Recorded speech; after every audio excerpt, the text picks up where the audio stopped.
High বন্ধুরা, সন্ধে 6:30 বাজে আমরা সাইকেল নিয়ে যাচ্ছি কাঁথি অরবিন্দ স্টেডিয়ামের উদ্দেশ্যে। কাঁথি অরবিন্দ স্টেডিয়ামে আসার কারণ, এখন বসেছে 16তম জেলা সবলা মেলা। পশ্চিমবঙ্গ সরকারের স্বনির্ভর গোষ্ঠী এবং স্বনিযুক্তি বিভাগের উদ্যোগে প্রতি বছরই কাঁথিতে স্টেডিয়ামে সবলা মেলা হয়ে থাকে। আপনারা যারা আমাদের চ্যানেলকে ফলো করেন তারা জানেনই যে আমরা কাঁথিতে কোনো মেলা হলে একটু ঢু মেরে আসি বন্ধুদের সাথে। এখানে প্রায় অনেকগুলি স্টল বসেছে, ঘরে হাতে তৈরি করা মাটির কাঠের বিভিন্ন ডিজাইনের জিনিস। এছাড়া এখানে আচার দোকান রয়েছে এবং বিভিন্ন জুয়েলারির দোকান রয়েছে।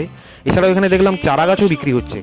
কাঁথি ব্লক ছাড়াও আশেপাশের বিভিন্ন ব্লক থেকেই দাদা বৌদিরা এসছেন এখানে স্টল দিতে। বিভিন্ন কাঠের তৈরি জিনিস, সিঙের তৈরি জিনিস এখানে বিক্রি হচ্ছে। এছাড়াও দেখলাম ঘরে তৈরি করা পোস্ত বড়ি, বাচ্চাদের জামা প্যান্টের সেট, পুতুল এবং বড়দের জন্য পাঞ্জাবিও কিনতে পাওয়া যাচ্ছে। ঘুরতে ঘুরতে প্রায় আধা ঘন্টা হয়ে গেল। এখানে পাশেই দেখলাম একটি বড় করে অনুষ্ঠান মঞ্চ তৈরি করা হয়েছে এবং এখানে প্রচুর দর্শক এখানে বসে অনুষ্ঠানগুলি দেখছেন। তারপরে আমরা 10 টাকা পার প্লেট চটপটি খেয়ে আমরা বাড়ি চলে এলাম।